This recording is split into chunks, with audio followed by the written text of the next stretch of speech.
everybody. It's like 11, Wednesday, August 10th at about 8:45 a.m. And yesterday I implemented my first Python decorator. Yay! These are one of the most awesome yet elusive concepts in Python that provide such levels of perfect abstraction simplification for things like web frameworks. You see decorators used all over the place in things like Flask. And it involves these little @ signs and some sort of apparently function name, and then a full function definition starting with a def keyword that comes immediately beneath it. And it somehow seems to work some magic that keeps the function you need to write in that definition much shorter than it would otherwise have to be. Python decorators are a way to write less code, to sort of take up an object-oriented style without the all-in Java way of doing OO, where you create classes and methods. With decorators, you're using inheritance, you're using class inheritance without a doubt, but you're using it in the lightest touch, in other words, decorated way. And it does follow one of the classic design patterns, I'm finding. So the concept has been around for a long time. This is just a Pythonic implementation of the decorator pattern. And I had read quite a few things to try and grok Python decorators, and ultimately ended up in Jupyter Notebook experimenting. And one of the experiments I used was one of the, surprise, surprise, Stack Overflow highly rated explanations of decorators.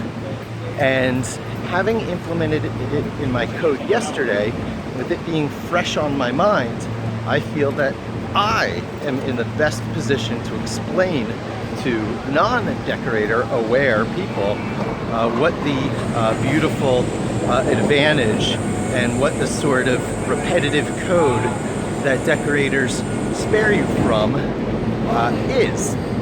And I am using the request object. Kenneth writes his incredibly popular request object that simplifies the fetching of web pages and other HTTP data sources from over the web or the internet. And I apply a number of different investigations to that HTML, call it the view source that I fetched, but it's more than the view source. I also have the response codes and a bunch of other meta information that's stored in the requests response object. And I cache this response object. I pickle it in a Python shelf. And so I have it available later if I wanted to grab something else off of the page that I didn't extract on the first go around. I can write a new function to do that.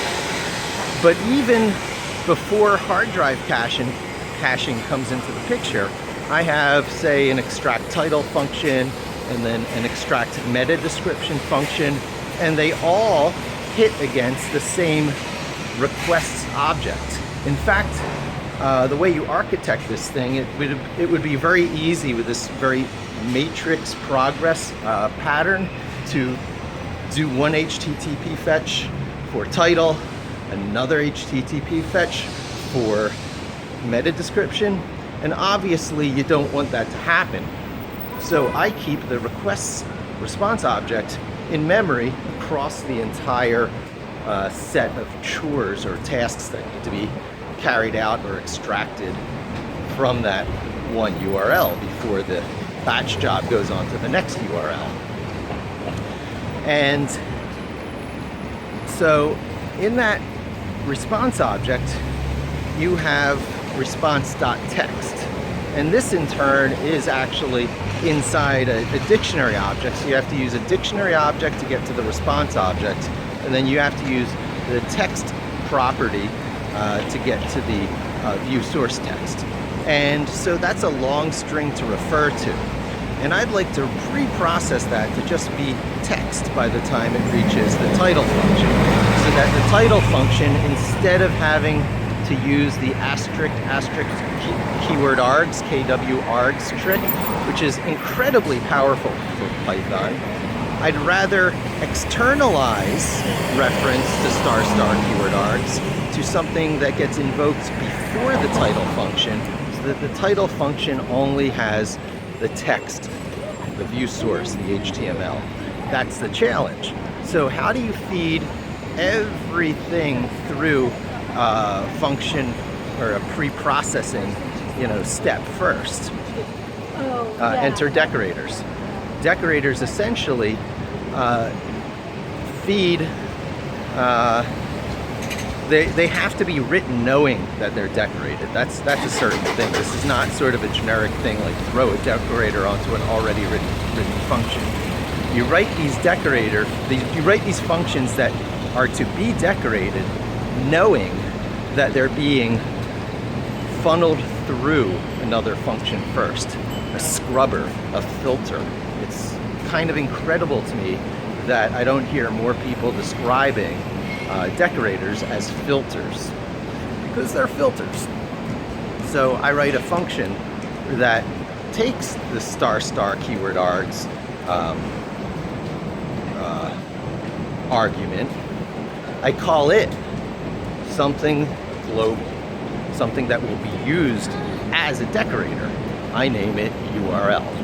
So this function is designed specifically to take a URL, not technically a URL, because by the time it hits this, it's actually already a response object from the request package. But I need to use a name that I want to be used as the decorator. So the URL function takes in a response object from the request package using star keyword args, so it gets everything from the Pipulate system, of which the response object is one item. And it extracts that one item, and then it extracts the .text property, and then it returns the .text property as the parameter to whatever it wraps. So you wrap the title function in the URL function by just doing @URL. @URL. I have been wrapped now by this thing that receives the whole Pipulate dictionary. In that dictionary is a key called response, which is a response object. Inside of that is a property called text. So the title function has one input parameter, one argument called text, or I actually use HTML. I try and be as descriptive as possible. And so the way the title function gets written is def title, parenthesis, HTML, close parenthesis, colon, but immediately above that, @URL. @URL activates the HTML. It enables the HTML argument, makes it magically work. And now the title function is tremendously simplified. And you can go the other direction. I've filtered going in, but now the title function has some regular expressions to do against an HTML title tag. Doing a regular expression against title tags in general is something that's going to be done over and over. It should be made global.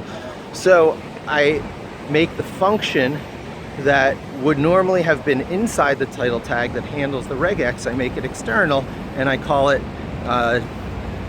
text node. And now the title tag function is now like 3 lines. The decorator, the definition, and returning an object that feeds, title into the node text extractor. Bam. It's all about the granularity of your abstractions, and it's all about using these elegant tricks. They're tricks, they're mental, gymnastics you perform to make code as short, understandable, and long-term maintainable, and indeed love-worthy as possible. And that's the stage I'm up to with designing the Pipulate API and the internals. So it's a good time to tune in. I'm going to try and make every video I make a good time to tune in and focus on it being a general Jupyter Notebook education, general Python education, and general SEO education, and sort of set the stage for doing some more ambitious projects in the future that are more related to my daughter's general education than they are my professional life. But this is a good place to start because long commute each way, and these are the things I'm often thinking about. So thanks for joining me. I hope to see you again soon, and don't forget to subscribe.